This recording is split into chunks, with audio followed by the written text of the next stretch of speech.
According po sa study,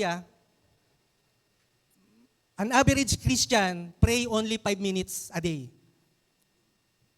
5, 7, 10 a day. Pero watching, sa study po ito mag-scroll, Facebook, YouTube, manood ng mga teleserye, alam niyo po, 7 hours a day. Meron lang tayong 24 hours. So 17 hours yung natitira. Isipin niyo po, ganun po ang nangyayari araw-araw. Mas maraming ginugugol ang mga tao ngayon sa ganitong mga bagay. Ang nagiging epekto po nito, hindi siya nakakabuti sa ating spiritual life. Ang tawag po dyan, deception ng kaaway.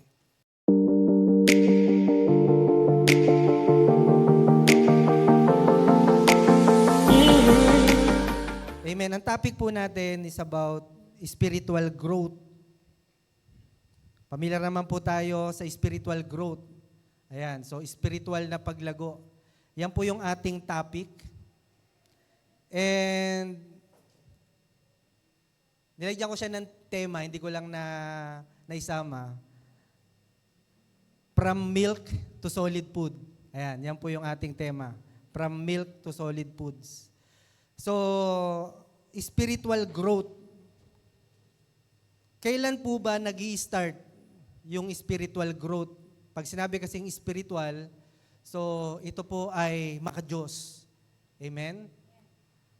Kailan po siya nag-uumpisa? Sabi po sa John 1:12 to 13,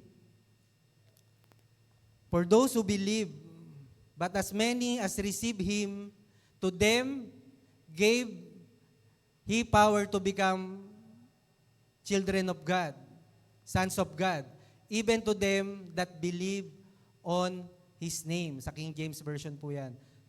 13, which were born not of blood, nor of the will of the flesh, nor the will of man, but of God. So dyan po maliwanag ng sino man pong tumanggap at manampalataya sa ating Panginoon. Yun po yung desisyon na ginawa po natin before. Nung tayo po ay wala pa sa Panginoon, nag-decide po tayo. Amen? Nanalig tayo tumanggap sa Panginoon at doon po binigyan tayong karapatan na tawaging mga anak ng Diyos. 1 John 3:1. No? Tayo po ay tinawag na mga anak ng Diyos dahil sa pag-ibig niya sa atin. Amen. So hindi po kalooban ng tao, kaya po tayo naging anak ng Diyos. Amen po ba? Ito po ay kalooban ng Diyos. Amen? Ang sabi rin po sa John 3:6, that which is born of the flesh is flesh, and that which is born of the Spirit is Spirit. Capital S, Spirit. Is Spirit.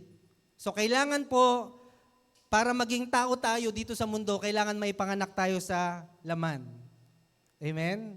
Kasi kung wala tayong laman, spirit yun. Amen? So ang pinanganak sa laman ay laman, at ang pinanganak sa espiritu ay spirit. So dalawang kapanganakan ang dapat mangyari sa isang tao. Pinanganak sa laman at dapat ipanganak din siya sa espiritu. Amen po ba? So dun po, nag-i-start. Amen? Spiritual growth is the process of becoming more and more like Jesus Christ. When we place our faith in Jesus, the Holy Spirit begins the process of making us more like Jesus, conforming us to His image. So nung tayo po, ang spiritual growth po, ito po ay proseso na maging kalarawan po tayo ni Jesus. Amen? Di ba ang gandang tingnan na tayo po na mga nilikha ng Diyos, habang tayo po ay tumatagal, nararanasan po natin itong spiritual growth, magiging kalarawan natin, magiging Christ-like po tayo. Amen? Gusto po ba natin maranasan to? Amen. Marating po natin ito. So, when the transformation of salvation take place, so di ba po, tayo po ay, nung tayo po inanampalataya, tumanggap, nagsisi, tumalikod sa ating mga kasalanan, tayo po ay nagkaroon ng kaligtasan.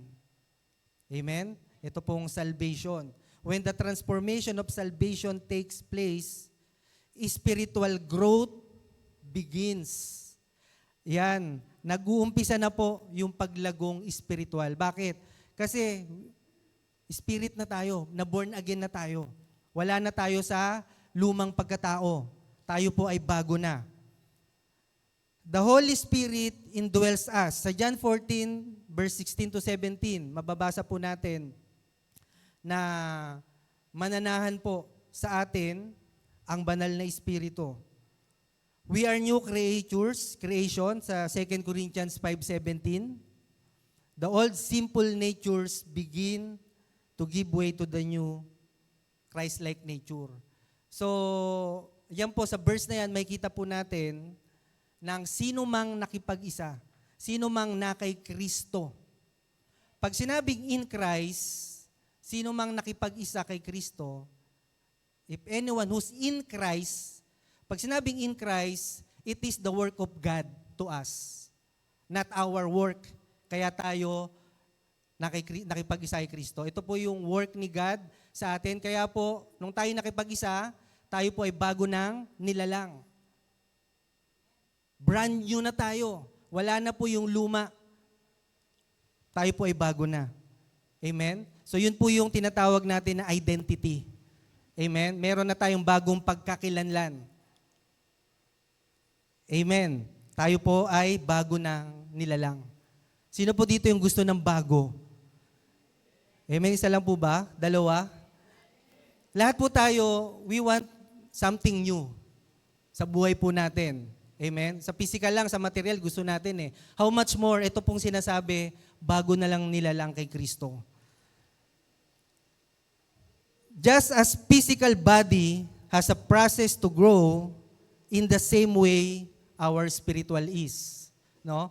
Yung physical body natin, tayo po, katawan natin, meron pong proseso yan ng paglago. Amen? Ng paglaki.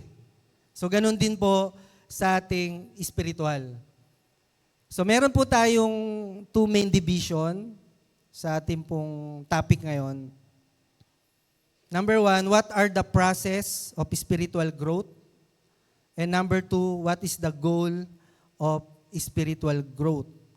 So, number one, what are the process of spiritual growth? Ano po ba yung proseso? No?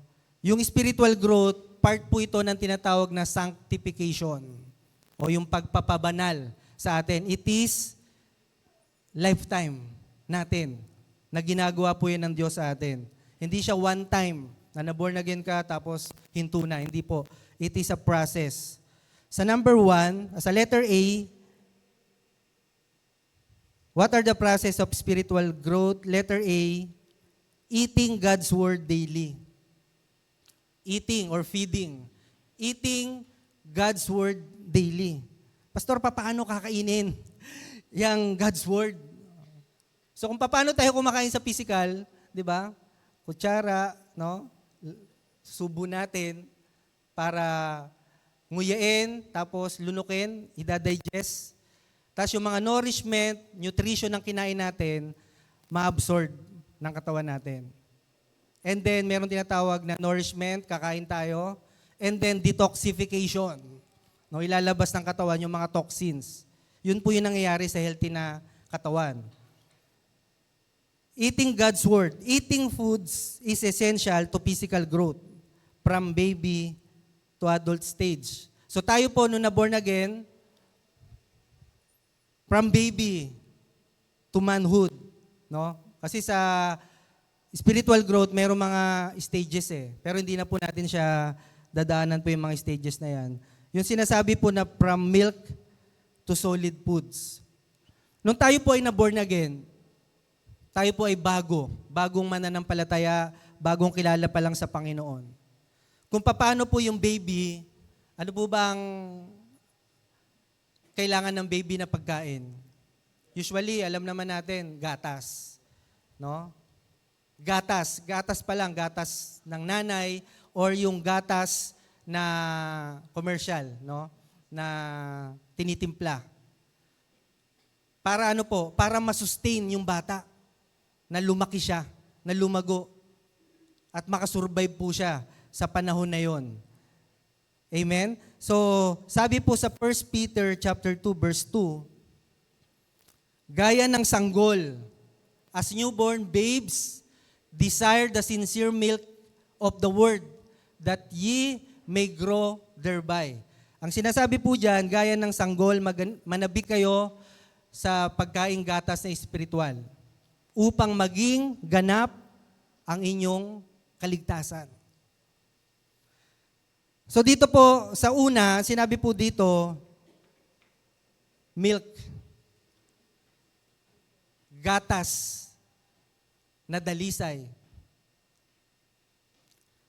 Ito po yung pinapakain sa atin. Ano po ba yung pastor, yung mga gatas na yan? Nung tayo po ay bago, no, ini-introduce po yung mga teaching sa atin about salvation, about repentance, about Word of God, about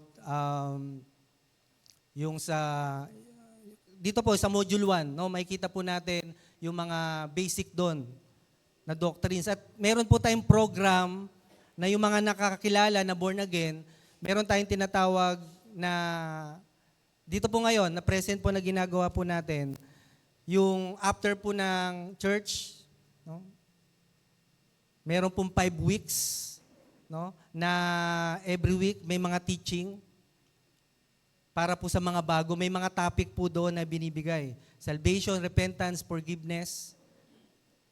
Yun po yung proseso na ginagawa.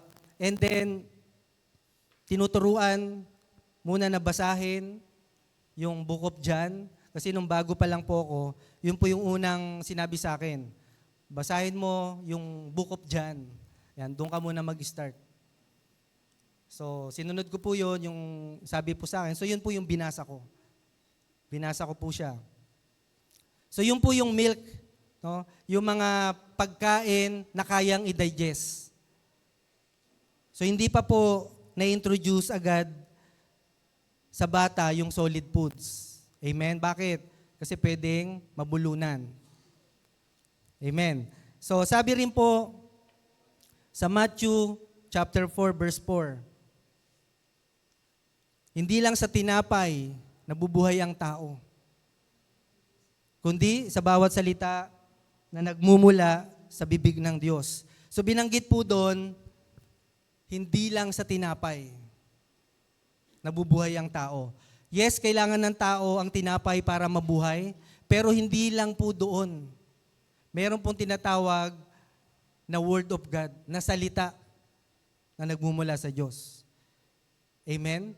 Na kung papaano po dapat kumain ng pagkain ng isang tao, ganun din po tayo na namumuhay na sa spiritual. Amen. Ang sabi po sa Psalms 119, verse 103, how sweet are thy words unto my taste, yea, sweeter than honey to my mouth. Ang tamis ng iyong salita, mas matamis pa sa pulot. So dito makikita po natin, no, iba-iba, no, gatas, no, tinapay.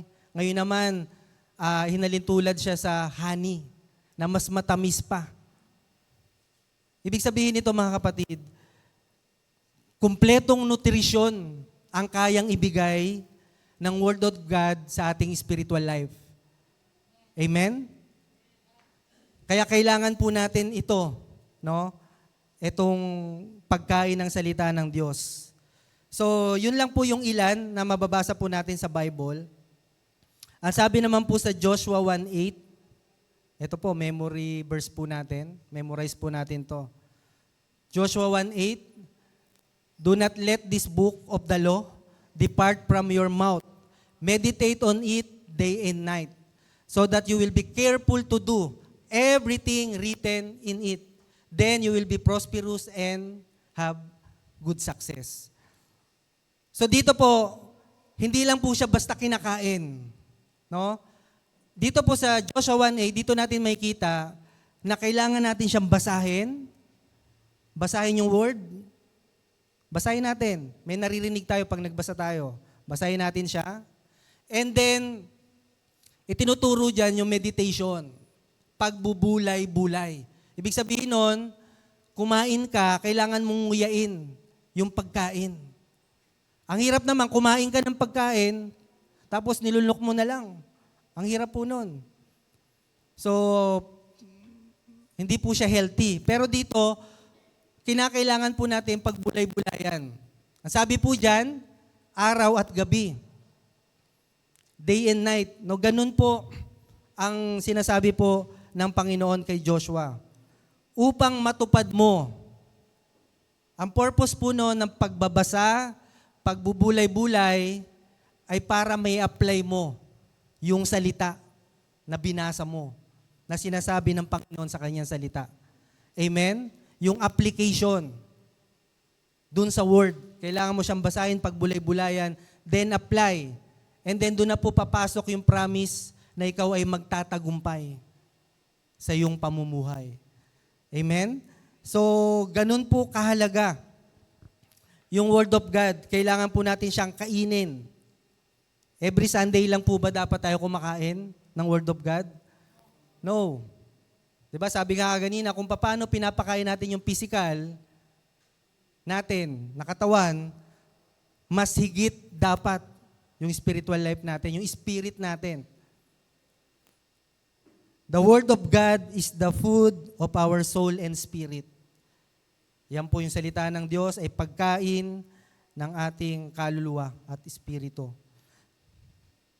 So pag sinabing pagkain, essential, kailangan pong natin siyang gawin. Ngayon may tanong po dito mga kapatid. Paano natin napapriority na pakainin ang ating kaluluwa at espiritu ng pagkaing espiritual? Paano natin napapriority? Pag sinabing priority, inuuna, binibigyan ng halaga. Amen po ba? Yung mga bagay na ginagawa po natin, bakit natin yung ginagawa? Kasi priority natin yan eh.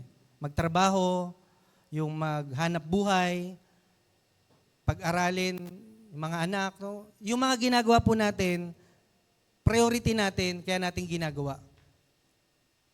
Pero kapag hindi mo priority ang isang bagay, hindi mo bibigyan ng importansya. Tama po ba? Pag hindi mo priority, wala kang effort na gagawin sa bagay na yon. Kaya nga ang tanong dito, paano natin napapriority yung ating kaluluwa at espiritu na pakainin ng spiritual food? Paano tayo nag-aalat ng time? I-set aside yung time para makapag-meditate, makapagbasa. Maraming dahilan kung bakit hindi natin napapakain ang ating soul and spirit ng spiritual na pagkain o yung ating spiritual. Marami daw pong dahilan. Yung mga dahilan po na yan, pleasure, like entertainment, no? Yung pleasure, kasiyahan. Hindi po masama yung magsaya, pero ilagay po natin sa konteksto na sinasabi po ng Diyos sa atin. As Christian, pleasure like entertainment. Pag sinabi kasing entertainment, na-entertain tayo, nasisiyahan yung katawan natin. At dahil na-entertain tayo, nag-i-spend tayo ng time sa pleasure na yon. Example po niyan, no? Yung mga social media, like Facebook, YouTube, no? Social media, Facebook, YouTube, cellphone, di po yan masama. Blessing po yan sa atin. No? Nasa tamang paggamit yung technology na yan para magkaroon tayo ng advantage. Kaya lang po mga kapatid, ano po ba nangyari? No? Ano pa? Mga online games. Mga online games, yung mga dinadownload po natin na nilalaro, ini-spend natin yung panahon, oras. Hindi ko maintindihan kung bakit masyadong na-attach ngayon yung kabataan sa ganito pong ginagawa na deception. sa mundo natin. Even Christian, nakakilala na sa Panginoon, masyadong nahuhumaling sa ganito pong mga activity. Which is, kung titingnan natin, according po sa study, an average Christian pray only 5 minutes a day. 5, 7, 10 a day. Pero watching, sa study po ito mag-scroll, Facebook, YouTube, manood ng mga teleserye, alam niyo po, 7 hours a day. Meron lang tayong 24 hours. So 17 hours yung natitira. Isipin niyo po, ganun po ang nangyayari araw-araw. Mas maraming ginugugol ang mga tao ngayon sa ganitong mga bagay. Ang nagiging epekto po nito, hindi siya nakakabuti sa ating spiritual life. Ang tawag po dyan, deception ng kaaway. Amen? Sa mga ganitong pagkakataon, mga kapatid, kailangan po ma-awaken po tayo. Ma-revive po tayo.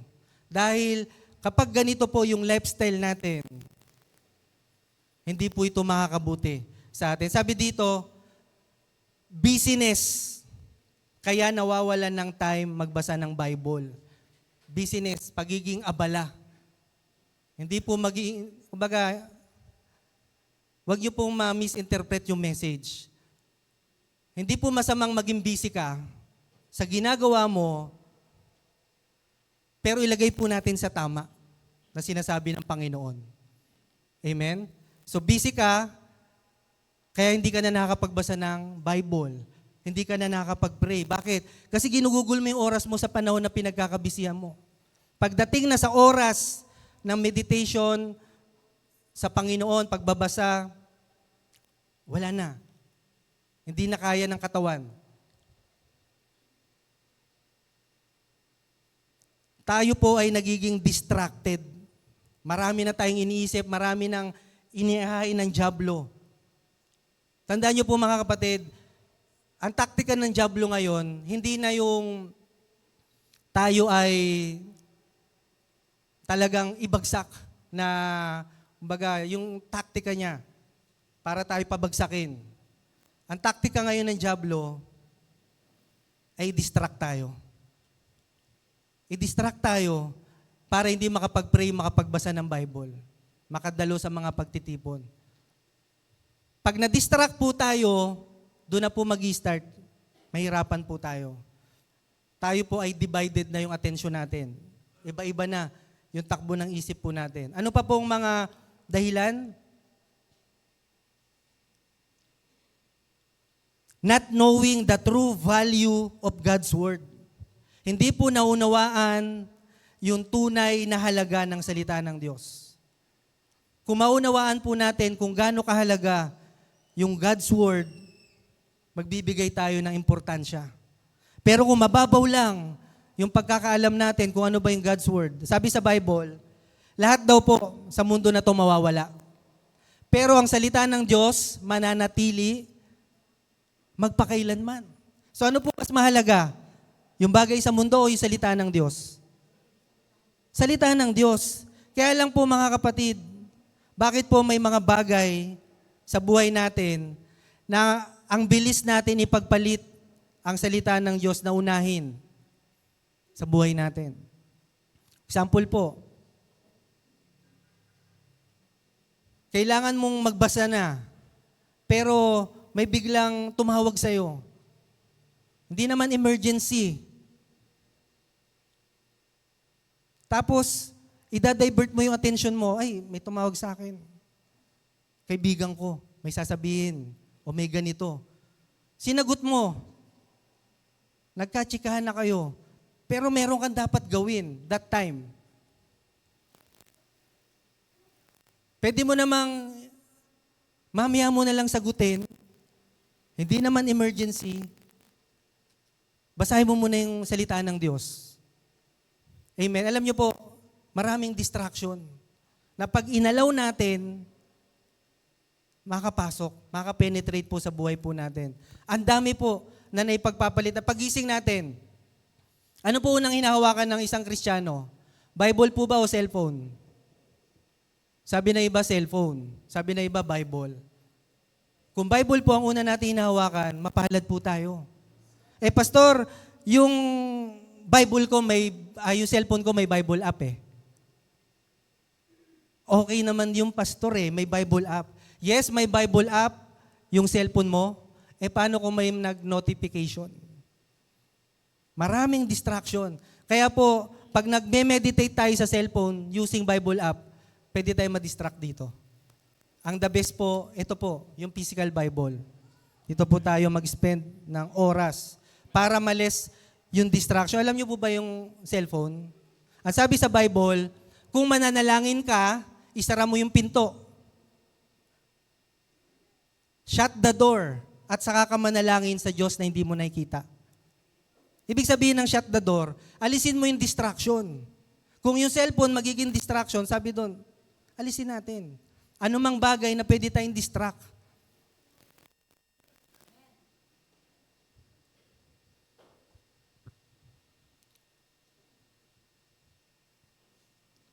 Sa letter B, sabi dito, involvement in a local church. Ayan. The church is the body of Christ. All who have placed their faith in Jesus Christ for salvation. So alam po natin mga kapatid, na ang church, sabi nga dito, the church is the body of Christ. Ang church po, hindi po siya yung building. Hindi siya yung denomination.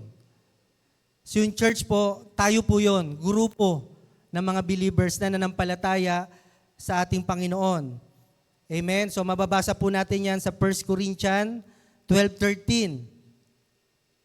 The local church is where believers can fully apply the body principles. No? Tayo po ay nasa isang katawan ng ating Panginoon. At yung katawan po, maraming bahagi. Dito po natin ina-apply yung mag-encourage, magturo sa isa't isa, building one another in the knowledge and grace of our Lord Jesus Christ. Amen. Yun po yung sa church. Kaya po tayo merong church. The church is the body of Christ and Christ is the head of the church. Ang iglesia ay katawan ni Kristo. Si Kristo ang ulo ng iglesia. Ang katawan at ang ulo, hindi pwede maghiwalay. Amen po ba? Pag ang katawan hiwalay sa ulo, ang tawag doon, ulong pugot. Patay po yun. Amen. So, kaya yan po ang structure. Mababasa po natin yan sa Ephesians 5:23. Si Kristo, siya ang ulo ng iglesia. Ano pong kailangan natin gawin? Pastor, paano tayo magkakaroon ng involvement? So ngayon, alam na po natin yung church. Tayo po yung church. Amen. Hindi yung building na to. Paano po tayo magkakaroon ng involvement sa church? Kailangan po tayong makibahagi sa anumang programa o activities ng church. Kailangan po tayong makibahagi.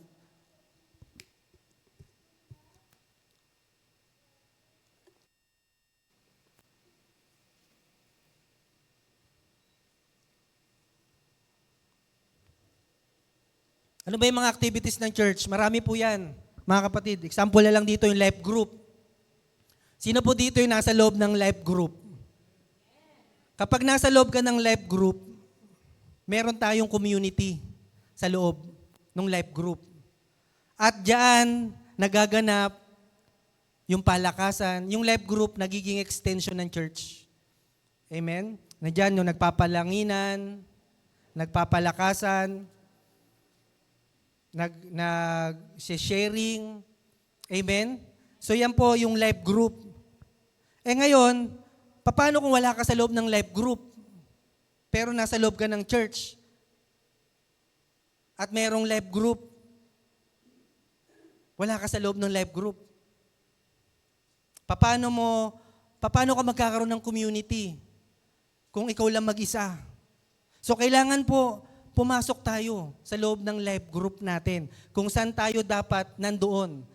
Mag-join po tayo mga kapatid kasi yan po ay ginagawa po natin para sa kapakinabangan natin. Amen?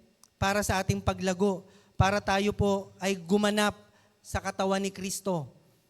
Amen? Ako po, nung bago pa lang ako mga kapatid, sa Diyos po yung papuri, ako po ay nahihiya. Mahihain po ako. Nung ako po yung nag-aaral sa high school, ang ayaw ko po na activity yung magre-report. Mga reporting. Kasi nahihiya po ako eh. Hindi po ako sanay na ganyan. So nung ako po ay nag-church, na-adapt ko pa rin yun. Yung ganun pong kumbaga, kinalakihan ko. So, nahiya po ako pagka ina-assign ako ng pastor na manalangin. So, bago pa lang ako, ang ginagawa ko po, hindi po ako nag-church pag ina-assign ako. O, ganun po ako nag-start. Bakit hindi umatin si Brother Mark? Hinahanap ako. So, sa sarili ko kasi ako yung in-assign. So, ganun po ako nag-start. Nahiyain po ako. Pero nung nag-start po ako na magpagamit sa Panginoon, unti-unti po, nakita ko po yung pagbabago. Unti-unti po na lumalago po ako. Nung nag-decide po ako na magpagamit sa Panginoon. So, nakita ko po yung sarili ko na talagang nandun na yung desire ko na dumalo sa mga gawain, natuto po akong manalangin, natuto na po akong magbasa ng Bible sa tulong po ng Panginoon. So, doon po lumalago na yung pananampalataya ko. Amen? So, nung nag-start po ako magpagamit sa ating Panginoon, glory to God po sa church po natin. Meron po dito mga bago pa lang. Glory to God po yung mga bago po natin mga kapatid. Ayan. Sa Diyos po ang papuri sila Kuya Nathan, sila Ate Marga, sila Kuya Claude, no? Si Ate Princess, yung mga Ate Mika, yung mga nag-commit na magpagamit, ano po nangyayari? Lumalago po sila. Lumalago po, lumalago. Praise God. Bakit? Sige po, palakpakan po natin yung ating Panginoon. Ano pong spiritual gift natin, ano man pong kaloob sa atin ng Panginoon, pwede po natin ipagamit sa Panginoon. Sa music, sa media, sa live teaching, ushering, ang dami pong ministry. Ang dami po natin pwedeng ipagamit po sa ating Panginoon. Dito po sa church po natin. Dahil kapag po tayo po ay may involvement na sa ministry, dito po nagkakaroon ng commitment. Ayan. At ang kasunod nun, mga kapatid, dahan-dahan na paglago. Pansinin niyo po, yung mga dumadalo lang na walang involvement, ano po nangyayari? Yes, dumadalo sila. Pero wala silang involvement. Hindi sila nagpapagamit. Ano po na-observe nyo? Stagnant, o iba nawawala. Bakit? Wala silang commitment. Pero pag nasa ministry ka, magkakaroon ka na ng commitment. Pag may commitment ka, mag-aayos ka ng puso sa Panginoon. Bakit? May commitment ka eh. Amen? Pero kung wala kang involvement, so mga kapatid, it is encouragement na tayo po'y magpagamit. Magkaroon tayo ng involvement sa ministry po ng ating Panginoon. So bakit may hindi lumalago o even nawawala pa sa church? Sabi dito dahil wala pong involvement sa gawain ng Panginoon. Amen? Sa letter C, trials and suffering. It is not God's punishment, but a testing of our faith. Yung trials po, hindi po siya parusa ng Diyos sa atin. Ito po ay testing sa pananampalataya po natin. Amen? Ang sabi po sa 1 Peter chapter 1 verse 6 to 7, gaya po, hinalintulad po yung pananampalataya natin sa isang ginto, na para maging dalisay yung ginto, dumaraan siya saan? Sa apoy. Lahat ng impurities sa ginto na yon, inaalis para maging pure gold o dalisay na ginto. Ang sabi po dyan, yung pananampalataya po natin, higit pa sa ginto. Naniniwala po ba tayo? Kaya kailangan siyang i-test, kailangan siyang dalisayin. Sa trials po natin, dito po papasok ang value ng Word of God sa ating buhay. Sa mga pagsubok, sa mga trials. Ito po yung magiging pundasyon ng ating pananampalataya. Paano natin ina-apply yung Word of God sa ating buhay. Kapag binaliwala po natin ang salita ng Diyos, ito ay may direktang epekto sa buhay natin pagdating ng pagsubok. Diba? Yung nagtanim, no? Yung matalino at yung hangal na nagtayo ng bahay. Dalawang pundasyon, buhanginan at sa bato. So, ganun po siya kahalaga sa buhay po natin. Ngayon, ano po ba yung purpose? Bakit may trials pa sa paglagong espiritual? Bakit ba kailangan pa natin dumanas ng trials o pagsubok sa paglagong espiritual natin? The purpose of trials is for refining, para tayo ay dalisayin. Amen? Sabi sa Job chapter 23 verse 10, "But he knoweth the way I take where thou hast tried me, and I shall come forth as gold." So si Job po, sinabi dyan, na even siya, dumaan po siya dyan sa pagdadalisay ng Panginoon. Amen? God has a purpose sa ating lahat, mga kapatid. Kaya wag po tayong malungkot o wag po tayong panghinaan kapag tayo po ay dumaranas ng trial. Sabi dito, ang purpose niyan to refine us into something of higher value. Yung ginto po na nakuha, di ba? Ano yan eh? Minimina. Kahit alam na ginto yan, pa siya pure gold. Kasi bakit? May mga dumi pa yan eh. Kailangan siyang idaan sa proseso. Amen? Para tumaas yung value nung ginto na yon. So ganun din po tayo, mga kapatid.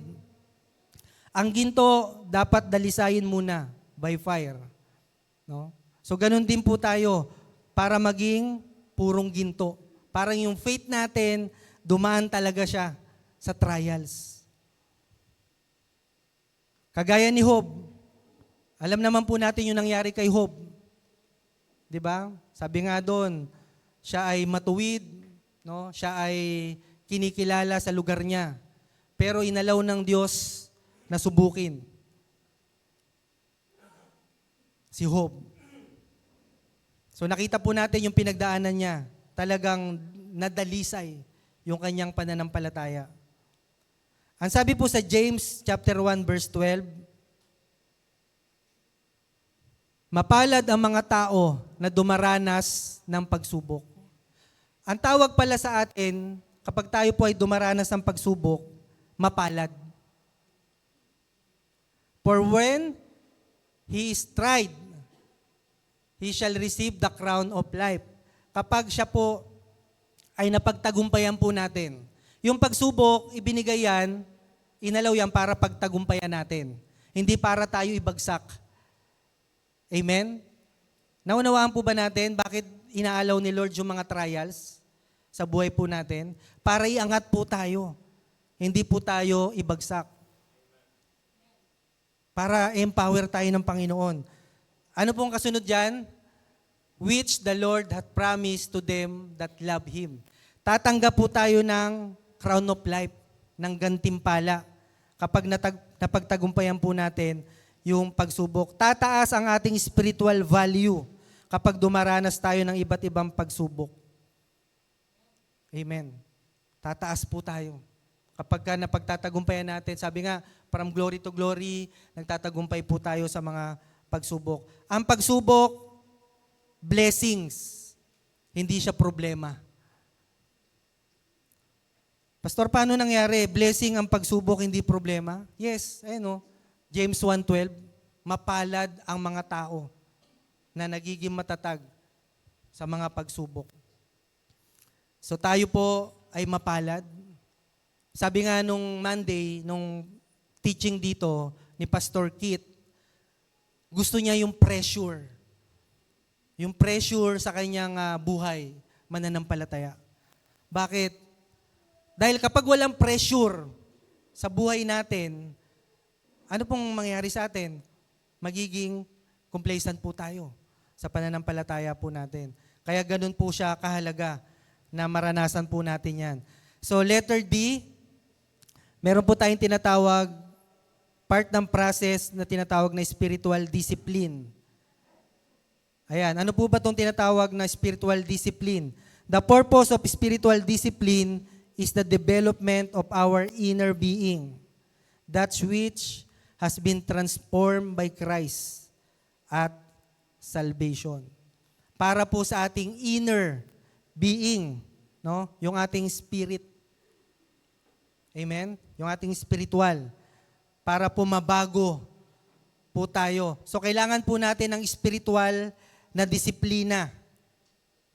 Kung meron tinatawag na disiplina, self-discipline sa atin, ganun din po sa ating spiritual.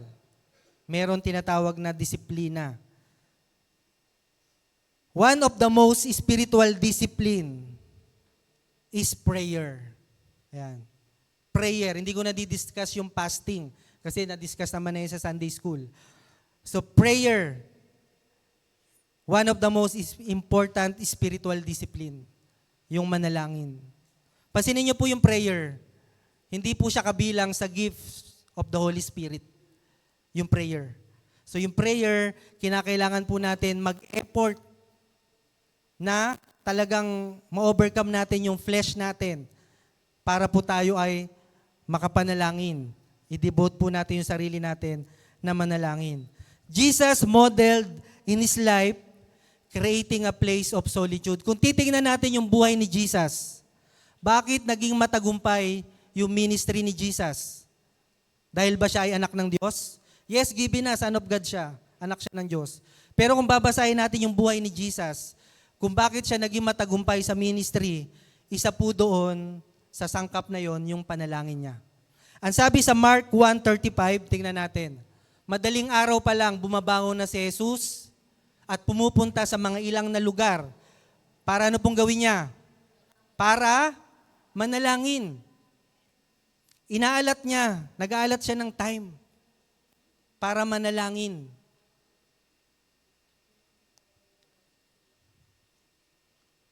Tayo po mga kapatid, nagagawa po ba natin na mag-alat ng oras para manalangin?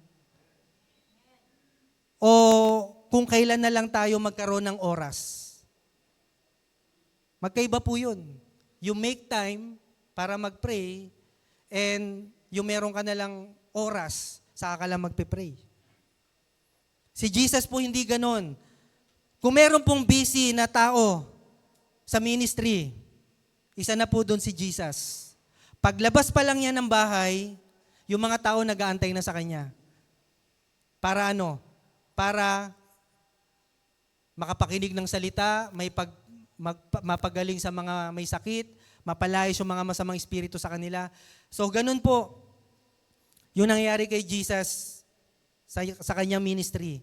Yet, He not neglected to pray to His Father in heaven. So hindi pala natin pwedeng idahilan mga kapatid na busy ako kaya hindi muna ako magpe-pray.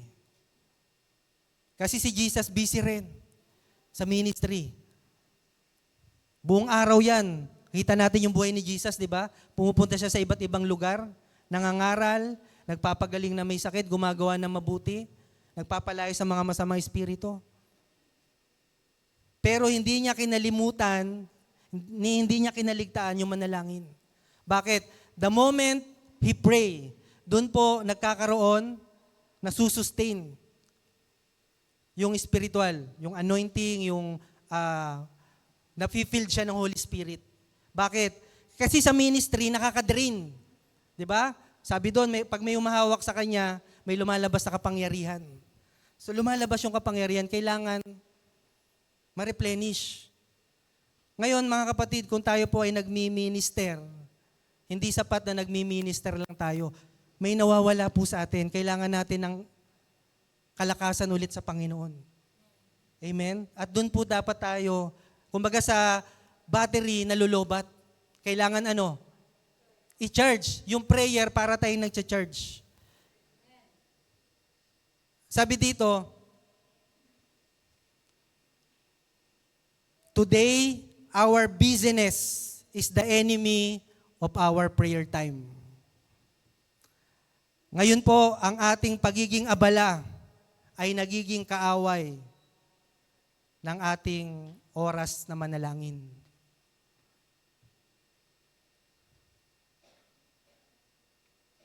Pag tinanong mo si kapatid, kamusta ka na kapatid? Ang kadalasang sagot, busy po ako. Ayan. Alam niyo po mga kapatid, ito pong word na pagiging busy, dito po sa society natin, ito po ay tanggap. Pagka busy ka na tao, ito po ay isang honor. Kumbaga busy ka, hindi ka tambay. Dati tambay ka eh. No, ngayon, nagkatrabaho ka, naging busy ka, nag-aral ka, naging busy ka, nagkapamilya ka, busy ka na, naging busy ka. So tanggap po siya sa lipunan. Okay lang maging busy, wag lang walang ginagawa. No? Pero, mga kapatid, ang sabi nga dito, busyness is the enemy of our prayer time. Pero sa atin mga kapatid, hindi ito yung ating pinanghawakan eh. No? Alam po natin, Matthew 6:33, alam natin yung word of God. Seek first the kingdom of God and His righteousness.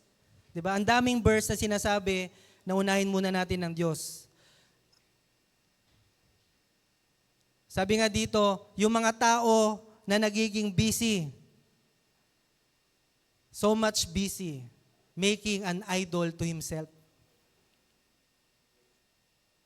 Ang idol po mga kapatid, hindi po siya yung imahin lang na niluluhuran. Hindi po. Anything above God, anything na pinalahalagahan natin ng higit kaysa sa Diyos, nagiging idol po natin. Hindi man natin namamalayan, pero yun po yung nangyayari sa spiritual. Sa tanong na to mga kapatid, sino po dito ang aamin na hindi maayos ang prayer life niya?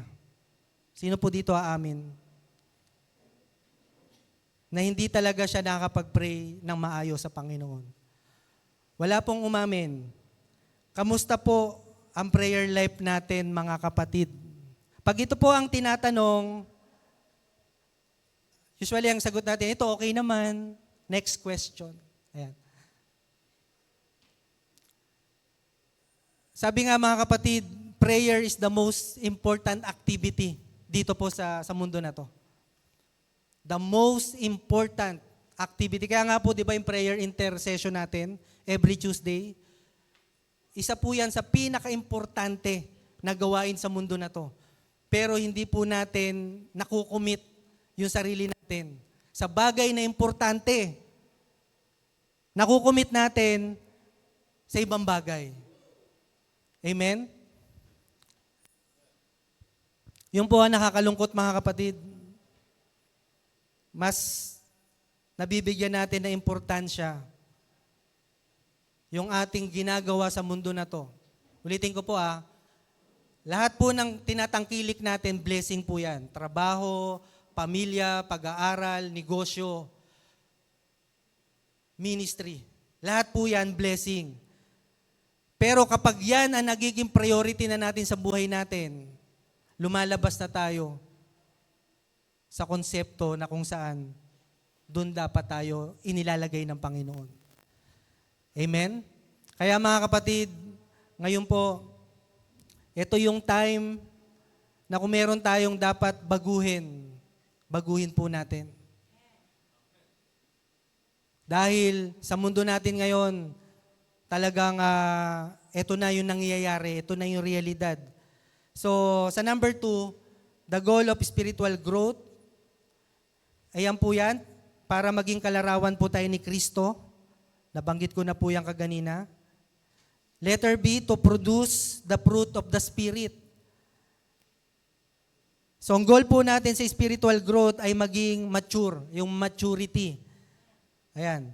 Maturity is the goal and intended outcome of spiritual growth in this life. Ayan, para maging mature po tayo. To produce the fruit of the Spirit. Ayan, ito po, napakahalaga po niyan. Diyan po natin matitest, no? Kapag kung ano na tayo spiritually. Letter C, moving beyond basics. Pag sinabing moving beyond basics, merong supporting verse dyan. Sa Hebrew 5:12, dapat po hindi na, kung tayo po ay matagal na, dapat hindi na gatas yung kinakain natin. Dapat kumakain na tayo ng solid foods. Dahil yun na yung angkop sa edad natin. Amen. Yan po, Hebrews 5:12 to 14.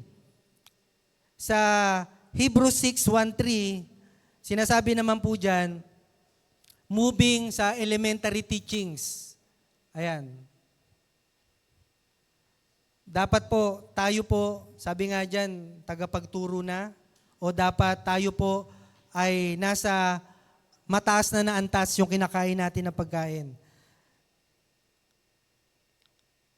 Moving beyond basics from elementary teaching, dapat, di ba, high school, college, yun na dapat yung mga, ano na tayo doon, nakakaalis na tayo. Yun ibig sabihin ng moving beyond basics. Hindi na po tayo sa mga umpisang aralin nung tayo po ay nag-start. Dapat po, nag-iiba na tayo ng kinakain. Kumakain na tayo ng solid food. Nagle-level up na. And, isa po sa goal ng spiritual growth ay yung tinatawag na stability. Ayan, stability para hindi na tayo madaling matangay ng iba't ibang maling katuruan. No, pag meron tayong napanood, nakita o narinig na mga teaching, napanood natin sa YouTube, tapos okay to, maganda. Yung pala, hindi pala yun yung tamang doktrina. No? Kumbaga, hindi yun yung talagang katotohanan. So, napakahalaga na makarating po tayo dito sa tinatawag na maturity. Nung tayo po ay nag-start sa spiritual growth, yung proseso, di ba pinagpe-pray natin, gusto natin maging mature o lumago, pag sinabi kasi mature, alam na natin yung tama at mali. Amen? Kasi mature na eh. Pero yung baby, nag-start pa lang yan. Kaya, ganun siya kahalaga na atin pong a mature Christian is not tossed to and fro by every wind of doctrine or false teaching, but it is stable in their faith. Nagiging stable po tayo sa pananampalataya. Yun po yung sinasabing stability. Amen? Nasa stand ka na hindi ka na basta-basta matatangay pa. Amen? Na maling katuruan. Amen? Di ba minsan, uy, si kapatid, bakit nandun na? Bakit doon na siya nag-church? No, bakit nasa iba na siya? Di ba, may nababalitaan tayo na ganun? Bakit? Kasi hindi pa stable yung faith niya. Madali pa siyang makuha-kuha. So in conclusion,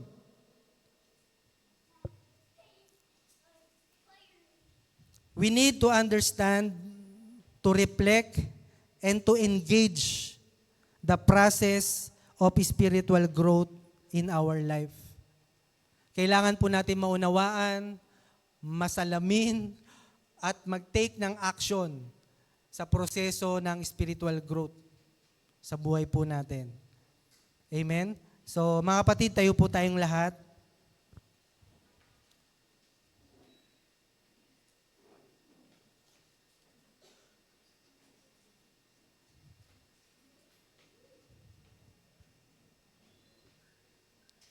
Kailangan po natin maunawaan, mga kapatid, spiritual growth happens as we cooperate with the Holy Spirit work in our lives. Habang tayo po ay nakatayo, mga kapatid, tayo po ay manahimik,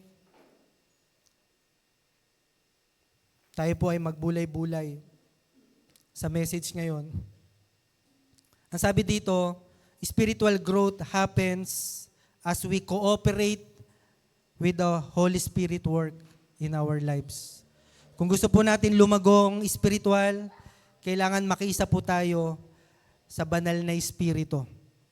Hindi po natin magagawang lumago mag-isa kung wala po yung tulong ng banal na Espiritu sa buhay po natin.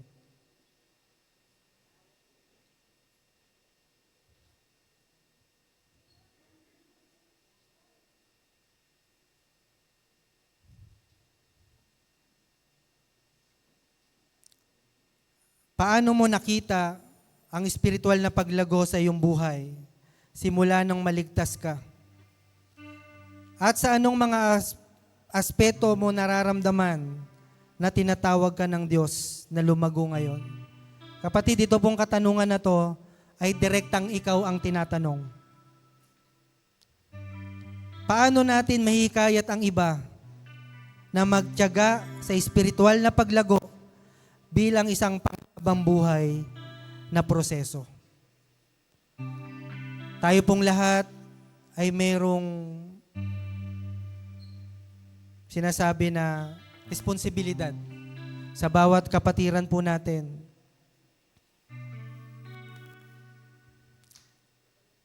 Ang sabi po sa 2 Peter 1:3, ang kapangyarihan ng Diyos ang nagbigay sa atin ng lahat ng kailangan natin upang makapamuhay tayong may kabanalan.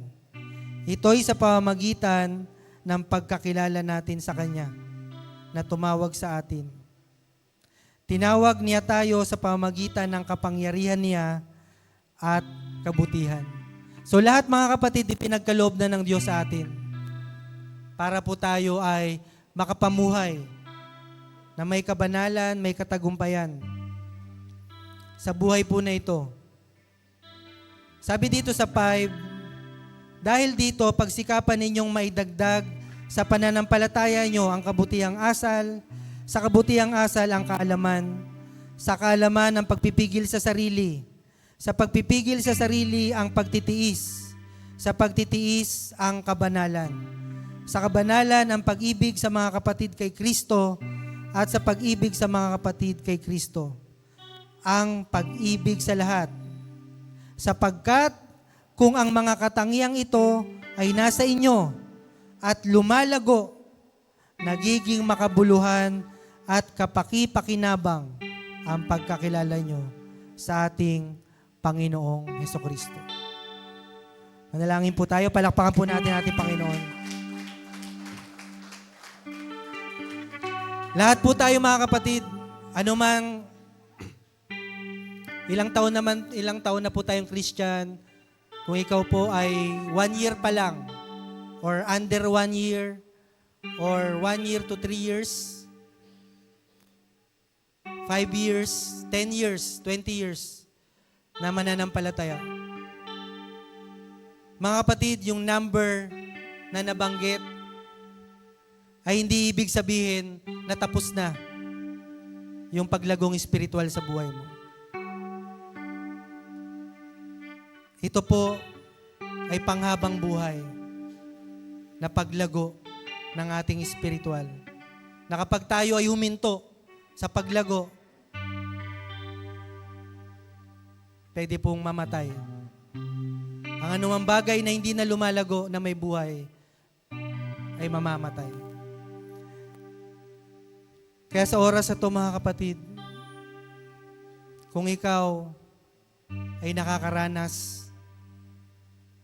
na nadidrain ang spiritual life, yung pananampalataya mo, yung mga commitment mo dati sa Panginoon, yung mga dating ginagawa mo nung bago ka pa lang, na ngayon hindi mo na nagagawa. Anumang kadahilanan, anumang estado mo ngayong kapatid, tayo po ay kinakausap ng Panginoon. At nais ng Panginoon, ang ating Diyos, na magpatuloy po tayo. Magpatuloy po tayo sa mga bagay na nasimulan natin sa Panginoon.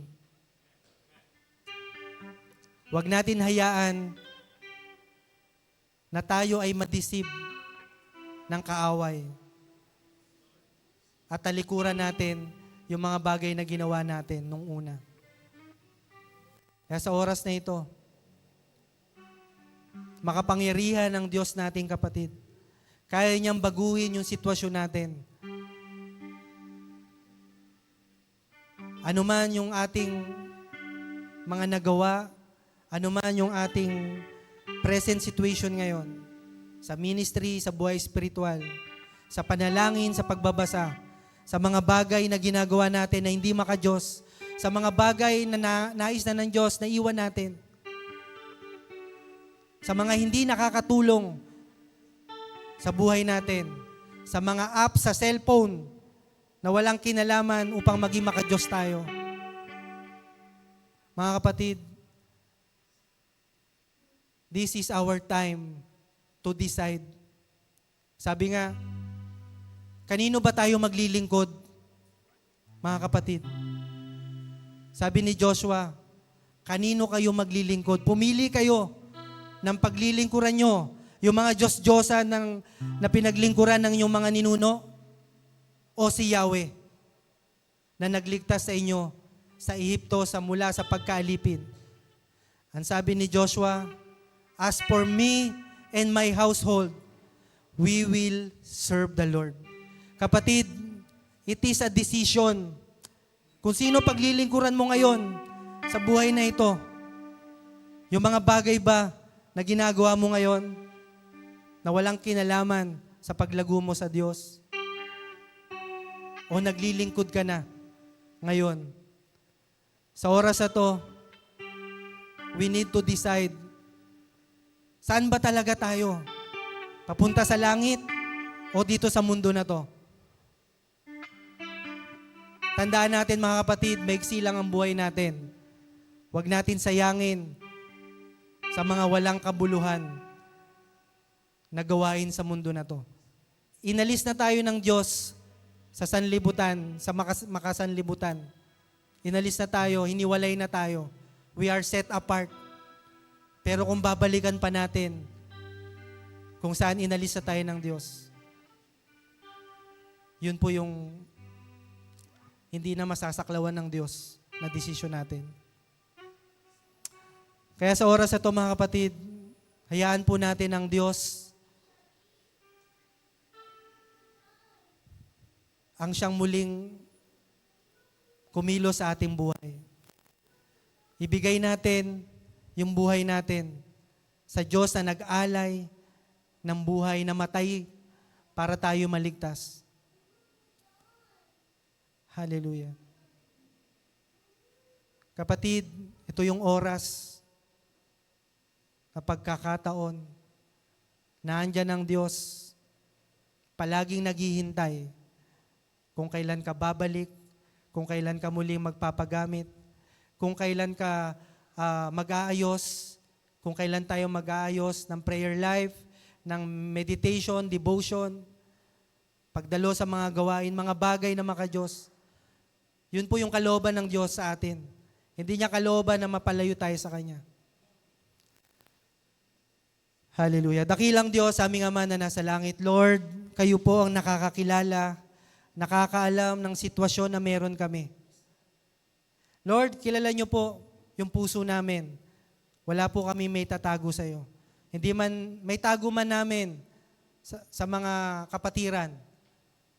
Yung tunay na kalagayan namin. Pero kayo po, lahat hayag sa inyo. Kaya sa oras na to, Panginoon, napakabuti niyo po sa buhay namin. Dahil kayo po ay Diyos na nangungusap sa bawat isa upang kami po ay muling magbalik loob sa iyo, muling magpagamit at muling ilaan yung aming buhay sa paglagong espiritual. Lord, salamat po, maraming salamat. Kayo na po ang Diyos na mangusap sa bawat isa. Kayo po ang nakakakilala sa mga desires ng mga kapatid na narito, sa mga dapat ayusin sa kanya-kanya naming buhay. Lord, kayo po ang nakakaalam, nakakakilala sa amin. Kaya tulungan niyo po ang bawat isa, Lord, na muling makabalik sa mas malalim na pagkakilala sa iyo, sa mas malalim na pananalangin, sa mas malalim na pagbabasa ng iyong salita. Dahil ito po ang kalooban niyo, Panginoon, na lumago kami sa pagkakilala sa iyo, Panginoon. Maraming salamat, Lord.